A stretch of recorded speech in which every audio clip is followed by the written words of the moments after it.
Hello，大家咁啊，跑禮拜六啊，10場賽事呢條片頭威頭勢第一場嗱，第一場啊，沒有潘頓，沒有布文的第一場嚟嘅。喂，仲要咩啊？都幾亂下嘅，因為點解冇快放馬嘅嗱，會講呢連贏啦、三紅彩啦嚇，同埋咧呢個位置 Q 膽同埋3匹必拖配腳㗎，所以大家咧記住睇呢條片啊嗱。另外啦，記住大家訂閱埋我呢個頻道嚇。咁啊，賽馬直播論咁，因為咧我頭開頭細條片咧，去到季尾都會喺呢個頻道度播噶啦。另外咁啊，如果有空嘅話咧，我嚟緊咧有啲咩馬特別要注意啊，有啲咩古惑馬咧，亦都會喺呢個頻道咧同大家講嘅。所以大家記住訂閱我埋呢個頻道啦。另外，如果大家想收到呢啲資料啦，咁我賽日咧亦都加咗足智彩資料落去嘅。咁啊，如果想收到嘅話免費分享俾大家4個 hi 或者 hello 記住加我電話落電話簿度啊！有啲朋友咧冇加我電話簿度咧，又話點解我冇嘢收嚟都冇加我電話落電話簿度係咪啊？咁啊，我會用咧廣發信息 send 出去嘅，一紮朋友㗎，唔係獨立 send 俾你㗎，係成紮朋友 send 㗎，所以咧一定要加個電話落電話簿度咧先可以收到㗎。好啦，事不宜遲啦，咁啊第一場啊，咁啊呢個咧就係呢個5班16米嗱，禮拜六咁啊天文台就話落雨啊。當佢濕氣重先啦，其實都應該都有少少影響嘅嗱。但係咧睇呢場馬咧，有冇馬快放啊？嗱，紅黃繽紛唔係紅黃啊，所以唔係放頭嘅。再數落去有啲咩馬？話數到7號都唔係放頭，武林至尊後上，永勝金區後上，領航傳奇後上，11號江南城後上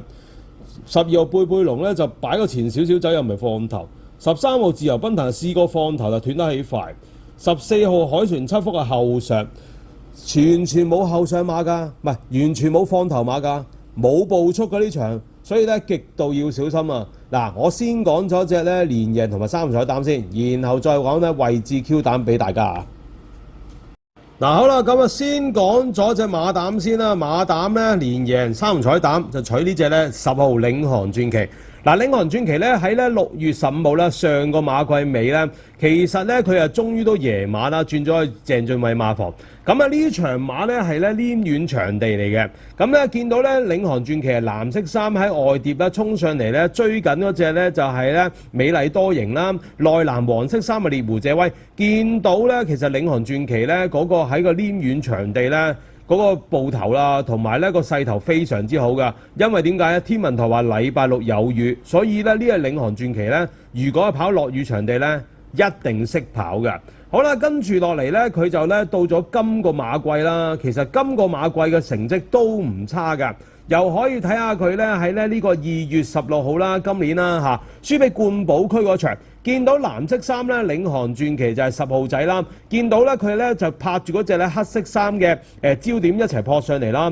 出面嗰隻有隻金得意啦。嗱，領航傳奇喺佢哋後邊嘅喎，但係咧佢係後發先至。雖然前面嗰隻咧冠寶區啊就彈甩咗啦，佢啊輸埋俾咧入邊嗰隻利顯天下。但係見到咧領航傳奇咧呢度啲後勁咧同場咧外碟對手咧就只有咧佢一隻咧可以衝到上嚟嘅啫。好啦，今場跑第3啦，再睇下領航傳奇咧嗰場係跑得差啲，跑第4，但係咧佢係蝕盡位置嘅。嗱，呢場馬就喺3月15號啦，贏馬嗰隻咧就係神驅馬靈啦。見到領航傳奇又係藍色衫，又係10號仔啦，佢喺外碟位置，同場見埋綠色衫嗰隻咧進彩飛馳，進彩飛馳咧就埋佢咧起碼2-3碟嘅。見到領航傳奇咧，哇喺嗰度哇最外嗰碟啦，見到咧撲咗上嚟嗰隻皮具大師紫色衫啦，中間藍色衫嘅神驅馬靈上4班都夠跑嘅。見到咧領航傳奇咧，其實雖然咧追唔近頭1、2名，但係咧喺最外碟位置咧一樣係有後勁噶。嗱，呢場馬咧佢直情去到咧觀眾席咧可以握手嘅，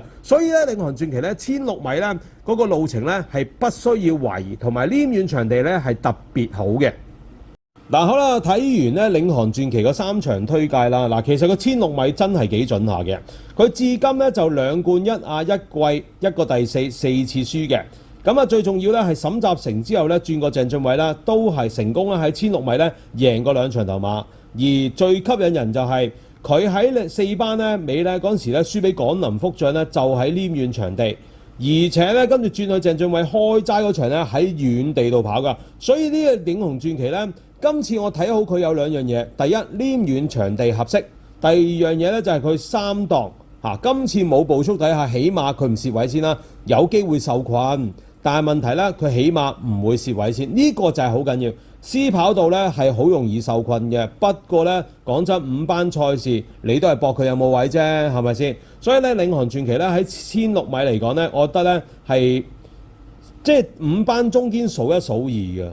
尤其啲時間都吸引啦，1分34秒7。仲要嗰陣時128磅跑嘅，咁今次用翻潘明輝，因為上一次都唔係潘明輝跑，亦都上一次又唔係潘明輝跑，又係跑谷草1650咧，抹咗佢。咁即係簡單嚟講，對上2次，一個跑第3，一個跑第4。另外神貨方面咧，佢都跳咗2課幾快嘅，末段都23秒幾，算係咧5班馬嚟講咧一定大用㗎。因為點解咧？佢拍喜悅一生同埋火龍區嗰課咧，末段跳到23秒㗎，所以咧一定係大勇之境先跑到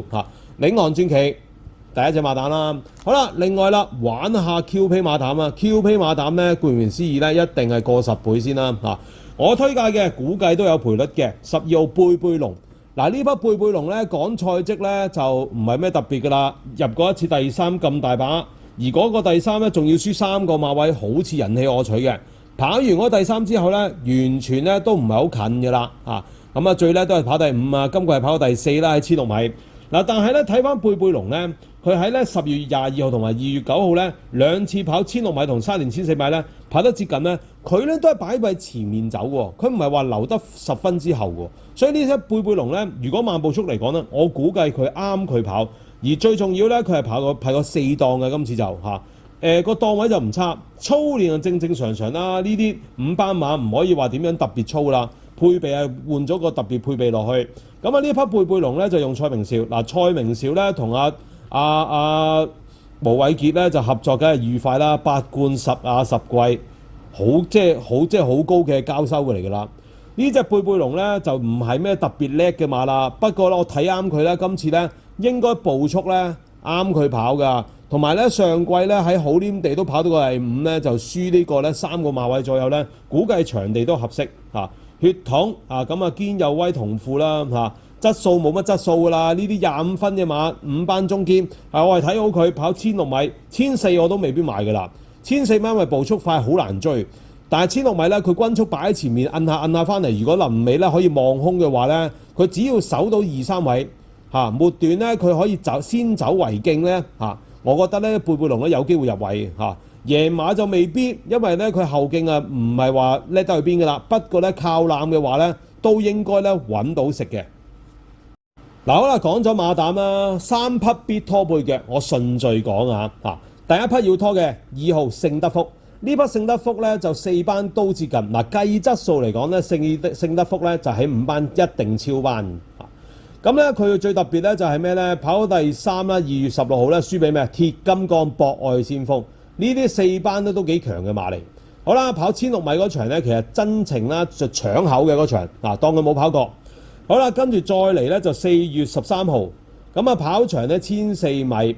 咁就輸跑第4嘅咁亦都係輸俾啲4班馬跟住就隻哈羅威嗰場跑第2，上3班咧都加到成績。所以呢匹聖德福咧，如果咧跑乾快地，加上有步速嘅話咧，我本身可以落嚟做膽嘅。但係問題咧，今次咧跑黏軟地，好啦，未明之數啦，最慘就係慢步速排個10檔，唔知佢點留。如果佢話講俾你聽咧，喂放棄前段留到最後咧，咁買得過。但係問題就係排個10檔，唔知係咪放棄前段噶嘛？如果萬一守喺尾4-5位置，食咗嗰啲3位外碟咧，咁蝕蝕地，計馬就超嘅聖德福，所以咧一定要拖。好啦，跟住啦，黃寶嚟嗰隻肥仔精神，呢匹肥仔精神係排個11檔，唔知佢點跑㗎？佢用黃寶嚟咧，會唔會話拎佢放頭咧？因為呢匹肥仔精神咧，就後勁咧就唔係話十分之凌厲，略帶均速嘅。點解咁講呢？1月12號嗰仗咧，輸俾至尊高超幸運芙蓉衝上雲霄嗰場咧，佢正係擺喺前面走，走到翻嚟跑個第4喎。好啦，咁之後咧，其實咧都中規中矩嘅，擺到前面走。所以今次咧特別在用黃寶嚟咧，咁減10磅之餘咧，排個11檔咧，會唔會話一開始就逼喺前面放咧？唔知，佢冇講俾你聽，亦都未試過得唔得。不過有磅之利同埋有班之利嚟講咧，作為配腳咧，我覺得係值得拖嘅。好啦，最後一匹咧，咁當然啦，要拖翻4號嘅進彩飛馳啦。因為呢匹俊彩飛馳咧跑1600米咧就跑4次，2次入位，而咧佢2次跑第3咧都有一次咧係贏咧領航傳奇。既然我領航傳奇攞咗嚟做連贏3紅彩膽，咁冇理由唔俾面拖翻隻俊彩飛馳㗎。同埋俊彩飛馳咧，其實咧都操練好足夠，試咗2課習，唔係咩特別㗎啦。因為咧佢上一次咧試從化1000米閘，呢啲咁嘅中長途馬試1000米閘，梗係冇嘢睇啦。不過咧蔡漢呢啲輕輸報頭咧，值得一拖㗎，因為呢啲馬咧遲早都贏頭馬㗎。你冇可能冇得贏啊！除非健康有問題啫。呢啲俊彩飛馳喺5班咧，佢4、5班升降機嚟嘅，分分鐘4班輕磅咧都夠用㗎。所以咧呢匹俊彩飛馳咧都係必拖嘅。好啦，希望頭威頭勢第一場幫到大家嚇，留意主頻道揾隻爛馬俾大家同大家分享，祝大家贏多啲。